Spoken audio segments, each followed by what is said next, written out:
Mauled in Motown. The Commanders go to 1-1 after a disappointing day in Detroit. Our reaction coming up here on the Locked On Commanders podcast. Come and join us.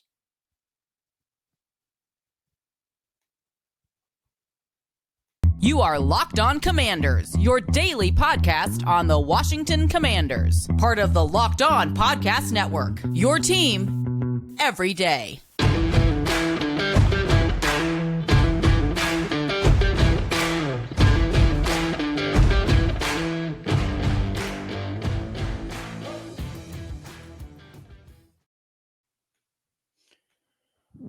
Our Commanders fans, good to have you with us right here on this episode of the Locked On Commanders podcast after a terrible, terrible afternoon in Detroit for the Washington Commanders.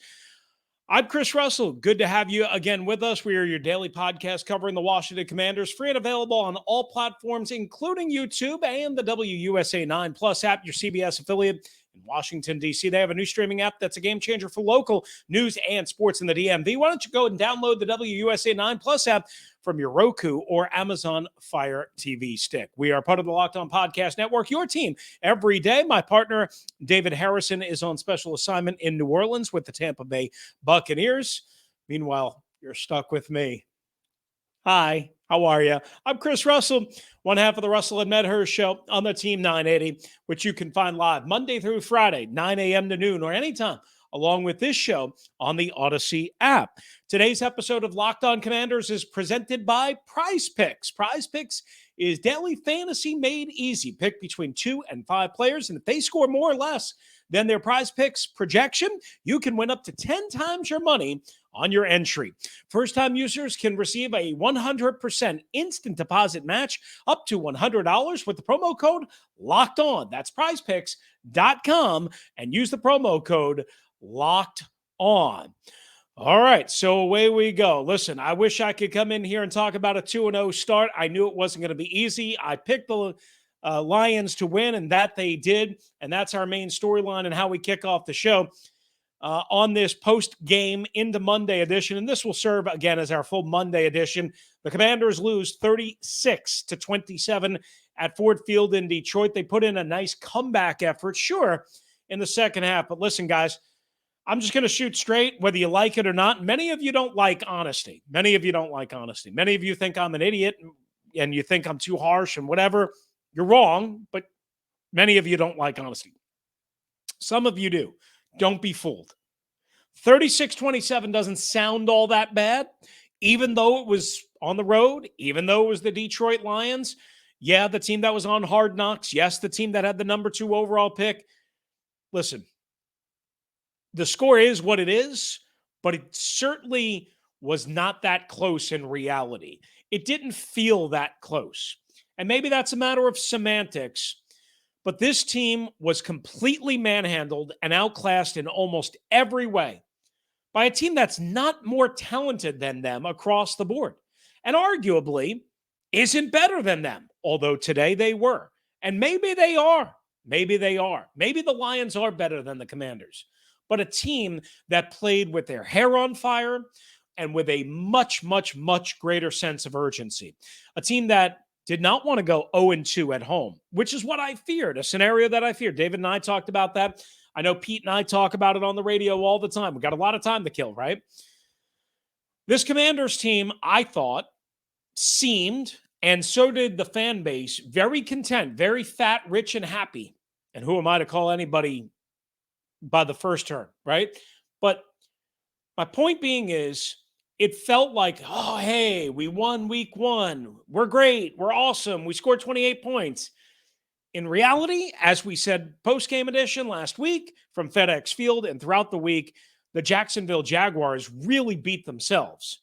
The Commanders helped, and the Commanders won the game, but Jacksonville really beat themselves. And if Detroit doesn't beat themselves, and or if Detroit doesn't leave opportunities and therefore points on the cutting room floor, the Washington Commanders were going to be in a lot of trouble. And that they were, guys. Again, 36-27, the final score. That doesn't tell you and really indicate how bad stretches of this game, like the entire first half were for the Washington Commanders. In a nutshell, it was one of the worst first halves of a game that you're ever going to see in all three phases of football, plus the coaching staff. I mean, I've been attending Commanders games for 14 years or something like that. I've been covering the team, from afar before that, in person since 2009 at so many games, not every game, but so many games. Used to travel with the team, all that, road games, home games, broadcast booth, everything. I don't remember many first halves that were that atrocious. That atrocious. Again, in every phase, offense, defense, special teams, coaching, every phase, they were simply not ready to play. They were simply unprepared. They came in like they took, as I cracked on Twitter, the Commanders cruise that they're offering to you fans. Like they took that to Detroit and like they were on vacation. I have no answer for how desperate the Lions looked and how urgent they looked and how unurgent, if that's a term, the Commanders looked. I don't ever want to say they didn't prepare. I don't want to ever say they didn't give any effort, but it sure as heck played out on television as if they had zero energy and zero hustle and zero, again, urgency is the best way I could put it. Detroit played with their hair on fire. The Commanders did not. They simply weren't ready to play the game. I mean, that's all there is to it. And everyone that watched the first half knew that. Yes, they made a nice comeback in the second half, but also made some mistakes to short circuit that comeback. We'll talk about that as we move forward. It just wasn't enough. And they also didn't play well enough defensively in the second half, again, in order to prevent the Detroit Lions from doing what they needed to do to finish off the win. All right, so to me, as we circle back on the first half in this game, really, it was about big plays in the first half, a 50-yard run from DeAndre Swift, a 49-yard catch and run from Amon-Ra St. Brown, and a 52-yard free kick return off of a safety, not to mention all the sacks, the safety that I just mentioned for Detroit. That's what the first half was about. Again, complete annihilation. The second half, again, much better. Washington put some heat on, but a costly turnover on an interception thrown high and behind Logan Thomas. That killed some momentum. A controversial decision on a call by Ron Rivera to not kick an extra point and instead go for two, down 8 points. That seemed to deflate the crew. Detroit answered with a touchdown.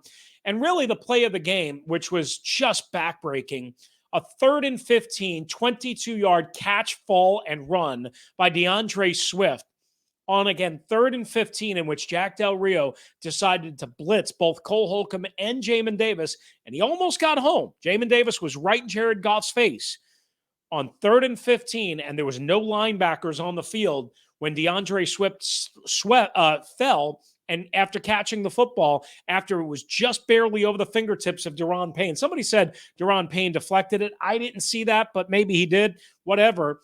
DeAndre Swift got up, and Bobby McCain was like a fish out of water, couldn't bring him down, and DeAndre Swift motored into the end zone in Motown for a big touchdown late in the third quarter. All right, coming up, we're breaking down the offense and the defense, and boy, did they break down. Overall, after a wild loss, if you will, for the Commanders, right here on the Locked On Commanders podcast, I'm Chris Russell, and we're here for our friends, that's right, at Prize Picks. That's right, prizepicks.com, guys, is the place you want to go. We got a double Monday night affair for you to get in on all the action, plus the Thursday night action, both NFL and college football. Prize Picks and prizepicks.com is where you want to go check out. They're so easy to play. Get in on all the action. Again, you can listen to our advice, or you can check out the guys at prizepicks.com because they're doing the work for you. They have all sorts of projections on the quarterbacks, the running backs. Say you like Kirk Cousins in the Monday night at Philadelphia for Minnesota game, right? To go more than his passing yards projection. That's one of the players that you have to pick. You only have to pick a minimum of 2, a maximum of 5. And guess what? If you score, and again, if you score more or less based on what you pick, Based on the Prize Picks projection, you could win up to 10 times your money on any entry. No competing against other people. It's just you against the Prize Picks projection. Entries can be made in 60 seconds or less. It's that easy. Any sport, again, NFL, college football, all things open, safe, and fast withdrawals. They're currently operational in over 30 states and Canada. Download the Prize Picks app or go to prizepicks.com to sign up and play daily fantasy sports today. First-time users can receive a 100% instant deposit match of up to $100 with the promo code Locked On. If you deposit $100, Prize Picks is going to give you $100. If you deposit $50, Prize Picks will give you $50. Don't forget to use the promo code Locked On at sign up for an instant deposit match of up to $100.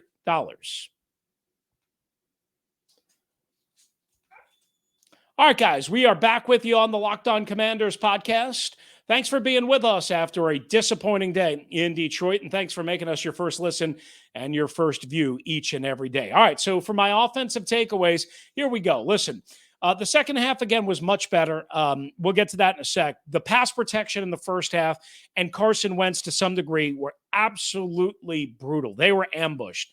Multiple sacks. I think the Lions had 4 sacks and an intentional grounding in the first half. Carson Wentz didn't have a lot of time, but he had more time than fans are going to want to blame him, at least in my initial viewing of the game. Maybe I'll feel a little bit differently when I go back and break it all down. But the bottom line is he didn't have a lot of time, but I think he had a little bit more time than probably most fans are going to want to assign blame for him. I didn't love the game plan by Scott Turner. There weren't enough running, wasn't enough screens. Really wasn't much of any short counter. They tried to run their full offense in the first half. They couldn't protect. They couldn't contain. They couldn't do anything. And that was one of my, I guess, big points that I was confident in, that Scott Turner was going to screen the Lions to death to try and counter that aggressive pass rush. And he didn't. That was very, very, very disappointing. Detroit, again, sacked Wentz 5 times overall, plus an intentional grounding, which I count in the end zone. An intentional grounding. One of the sacks was a safety. So, of course, it cost 2 points, and it led to a disaster on special teams.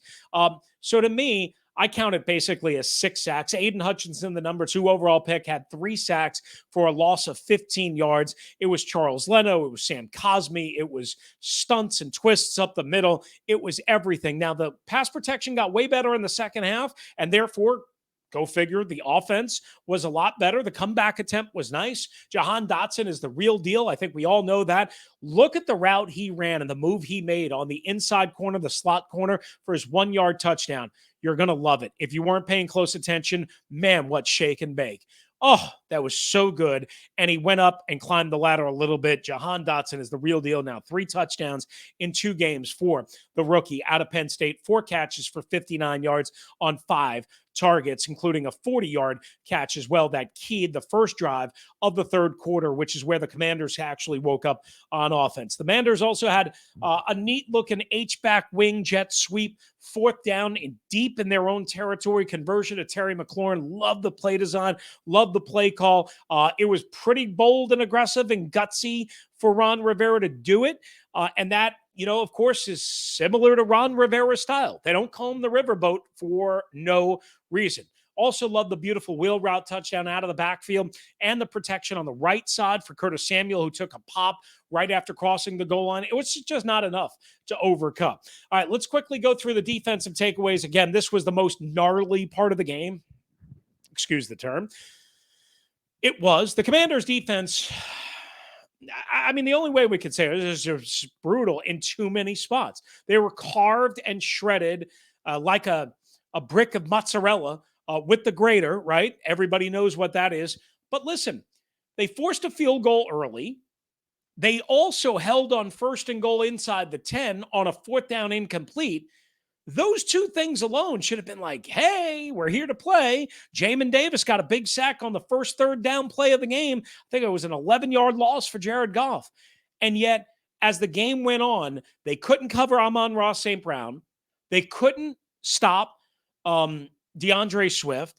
Jared Goff was on point, and yet they took away some guys like TJ Hawkinson. He didn't hurt them.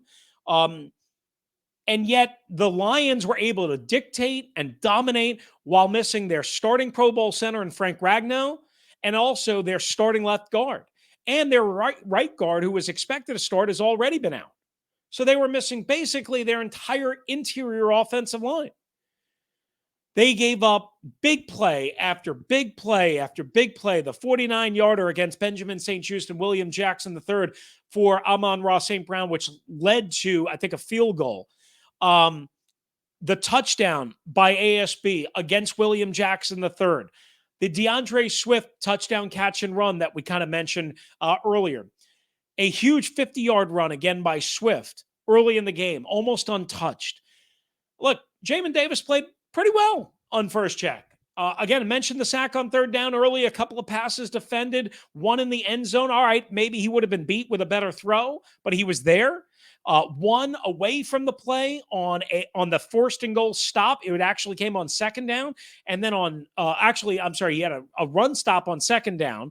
And then on third down, he was part of the coverage on the opposite side of the field to take away a route combination and a pick and a rub by the Detroit Lions. So I thought Jamin Davis on first glance played pretty darn well. And a nice comeback for him. Unfortunately, the secondary, for the most part, was dreadful. Just dreadful. And that was only matched by the special teams, which were brutal in every way. Joey Sly missed an extra pointer. They gave up a long 52-yard punt or return on the free kick after the safety. Another kickoff short, well short of the 20 that didn't have to be returned. A couple of other kickoffs short of the 20 and the 25, which has been a problem all preseason. If you've been with us, we're the only ones paying attention. So the special teams, again, just dreadful in every way. All right, we're going to give out some game balls coming up here, guys, and also some guys that need to step it up. And I think you're going to kind of know where we're going with that. Following a Commanders loss, quite honestly, to the Detroit Lions, there's no embarrassment, in my opinion, losing to the Lions. The way you kind of lost, even though you fought back, which is a good sign with the Philadelphia Eagles coming into FedEx Field next. It's a good sign that you fought back, but you cannot perform. Like, it's one thing to lose a game, right? You know, you go toe-to-toe with a team, you go back and forth with a team, and they just have one more possession, they make one more play. Fine.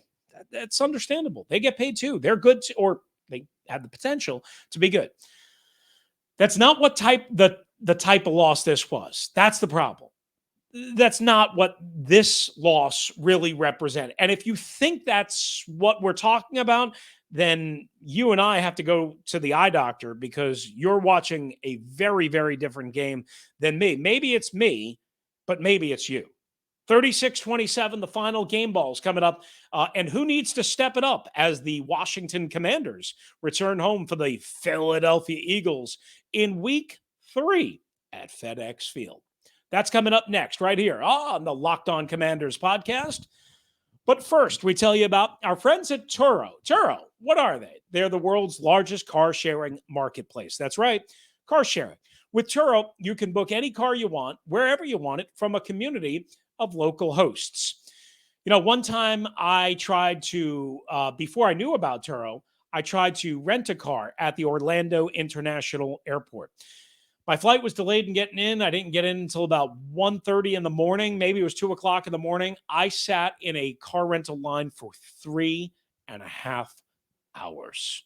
3.5 hours to get my car, and then got charged almost $1,000 for 5 days. How about that? Well, with Turo, that experience is not going to happen. Why? Because, again, you can book any car you want, anywhere you want it from.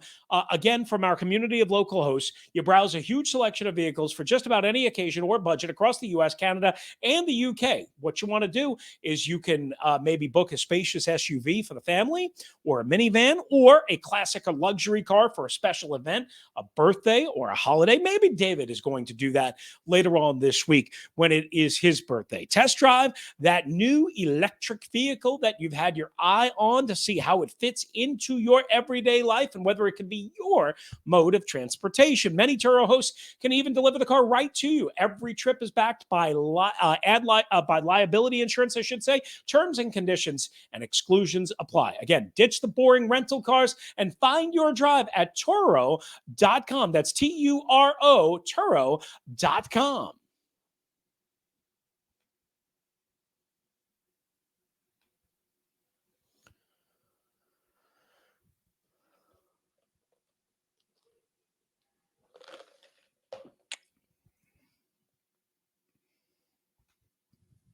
All right, we close out shop on the Locked On Commanders podcast. And again, this episode going to serve as our full Monday episode as well.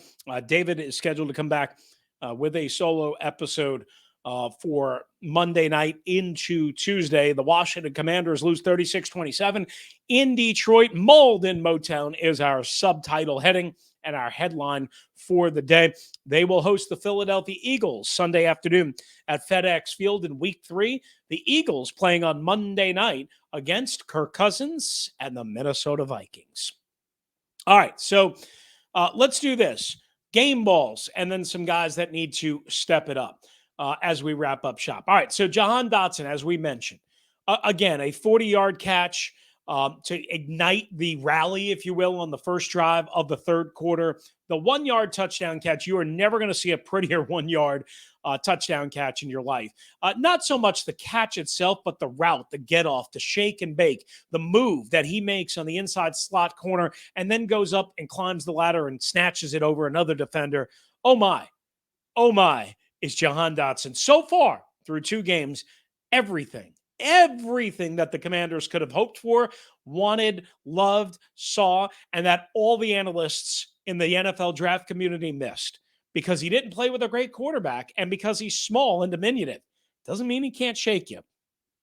There's plenty of guys that aren't 6'4", 220 guys that know how to run routes and know how to catch balls and know how to get open and know how to play bigger than their size. And that's exactly what Jahan Dotson does on almost every catch. And so far in 2 games and in practices and in preseason games that we've seen, they seemingly have struck gold with Jahan Dotson. I don't want to go too crazy, but they seem to have hit a home run. Curtis Samuel, as we talked about, you know what? Give Curtis Samuel a lot of credit. He's been very good out of the backfield. They've been using him in so many creative ways. They had a little double pitch reverse. They ran another kind of, I don't want to say trick play, but it was a little razzle-dazzle, and he turned around the edge and got a big gain out of it, I believe about 11 or 12 yards as part of the comeback. And also, he caught the touchdown pass, again, on a wheel route out of the backfield from Carson Wentz on that first drive of the third quarter. Again, the Commanders were down big, 22-0 at the point. It could have been 25-0. It could have been 29-0, so on and so forth. But that got the comeback started. And he took a big pop after that, right immediately after crossing the goal line. And I was worried about him for a second because he was down on the ground, but he got up, continued. So that's a good sign. Hopefully nothing comes out of it in terms of soreness or whatever as we go through the week. I guess we'll have to kind of find out on Wednesday. Jamin Davis, as we also chronicled, again, big pass breakup in the end. Not a pass breakup, but a pass defense. Maybe he would have been beat with a better throw. I do have to say that, but it counts as a pass defended. He was right there, toe-to-toe, stride for stride, and in pretty good position. It was not Travis Etienne blowing past him against Jacksonville or for Jacksonville on the first drive of last week's win. It was not that. It was not that. But again, a better throw may have led to a touchdown, much like the Jacksonville one. But the difference is Jamin Davis was much closer in coverage and much closer in his assignment. He also had the big sack, as we mentioned on the first series of the game, third down. He almost got home on that horrible 3rd and 15, really over-aggressive, reckless call from Jack Del Rio on the double blitz of he and Cole Holcomb. Again, like the aggressiveness, but I thought it was too aggressive considering 3rd and 15 from the 22-yard line of Washington, and it left you with no linebackers and all sorts of space in the middle of the field. But I thought overall, Jamin Davis was pretty good.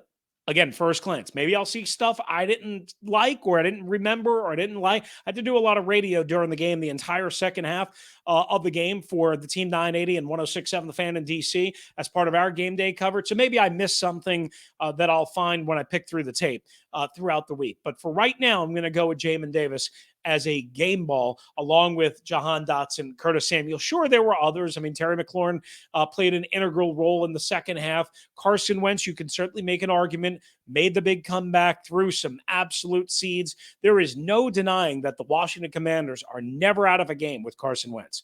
Never, ever, ever out of a game because he's got an absolute rifle. And he makes so many things look easy. I didn't love the one trick play that they ran. We'll get into that during the week, hopefully as time allows, but that's okay. The secondary is just right now, again, the biggest Achilles heel, and there are many on defense for the Washington Commanders. So these players and these groups need to step it up as we head towards week 3. The secondary, again, is way too up and down. They'll make some plays. Kendall Fuller made a couple of plays, again, in the end zone and pass coverage, one of which he may have gotten away with on a drop that looked like he got a finger on it. That's what the TV broadcast said. I thought it was a drop in real time. Some people were split on it. I don't know. Maybe I can blow it up and find out for sure whether they got a hand on it or not. I'll kind of give him credit now and maybe say I thought live it was a drop, but whatever. But even though he made a couple of plays in the end zone, or at least, assisted, and he did make one on the 1st and goal stop, right? It was actually on 4th down. Kendall Fuller also gave up a touchdown to Amon-Ra St. Brown, right? Later in the 4th quarter. And also, I thought took a bad angle on the DeAndre Swift 50-yard touchdown run. Others thought it was William Jackson III. Whatever. I mean, maybe it was both. I don't know. But Kendall Fuller, to me, still too up and down. William Jackson III has been not very good at all, period. And Benjamin St-Juste was up and down. Again, had the miscommunication with WJ3 early on the 49-yard catch and run by Amon-Ra St. Brown. William Jackson III got beat on a touchdown by Amon-Ra. Again, Benjamin St-Juste had the 1 3rd down pass defense, but also gave up plenty of action. And again, is still learning how to play inside the slot. And I think Detroit lined up ASB a little bit differently in this game, a little bit more outside, it's seen, than he did against the Philadelphia Eagles. Maybe I saw that wrong, but that's my initial glance. Charles Leno and Sam Cosmi weren't very good either, especially in the first half. Now, it got a lot better as the game went along. They made some adjustments. They were better in pass protection. It helped that Aiden Hutchinson was really banged up. He had to go off into the locker room for a little while, came back, clearly wasn't the same. First half was brutal. Again, the Commanders gave up, 5 sacks and an intentional grounding, which essentially counts as 6 sacks for me. Not everybody counts it that way. I do. It's a loss of down. It's the yardage. It's basically a sack. That's why you ground. That's why you're called for intentional grounding. You're trying to avoid a sack. So it's penalized basically as a sack. All right. So, but they did get better in the second half. And then Jonathan Allen and Deron Payne. I know Jonathan Allen's not healthy, but they got whipped on the big Swift run, especially Deron Payne got totally shoved out of his gap and nobody touched DeAndre Swift. And on one drive, Detroit just kept hammering it between the tackles and going at them and wearing them down and popping them right up the middle and between the tackles. 3 or 4 times they creased them on that particular drive before finishing it off via the pass. Just way too much. I know they're playing too much. I know J.A. is banged up, but come on, man. At times, Deron Payne played okay today. At times. But they need more, especially with no Fedarian Mathis. Now Daniel Wise has an ankle. He was ruled out early in this game. Casey Toohill was banged up early in this game as well with a concussion, did not return. And the worst news, maybe late in the game, in case you had tuned out already, Chase Roulier injured his leg and was seen in the locker room by reporters with crutches and his leg wrapped. No Cam Curl, no Wes Schweitzer today in Detroit on the inactive list. We'll see about their status moving forward. All right, guys, that's going to do it for this edition of the Locked On Commanders podcast. Thanks for making LOC your first listen and first view of the day. Now make your second listen and watch the Peacock and Williamson NFL show. Brian Peacock and former NFL scout Matt Williamson give you the expert NFL analysis in less than 30 minutes. It's free and available wherever you get your podcasts. It's birthday week on LOC, so David will be up next solo, and then I'm back with you middle of the week, including a crossover Thursday edition. If you want to hop in, it's 301-615-3577. That's 301-615-3577 on the voicemail line or LockedOnWashingtonCommanders@gmail.com. Again, for David Harrison, who's on special assignment in New Orleans and covering the Washington Commanders for SI.com's Fan Nation and Commander Country, I'm Chris Russell, one half of the Russell and Medhurst Show on the Team 980, the Audacy app. If you're out and about, please be safe. Be kind to one another. Don't you dare drive like a maniac. Don't cut me off. Get mad when you recklessly cut me off. I don't like recklessness. And thank you for joining us right here on the Locked On Commanders podcast.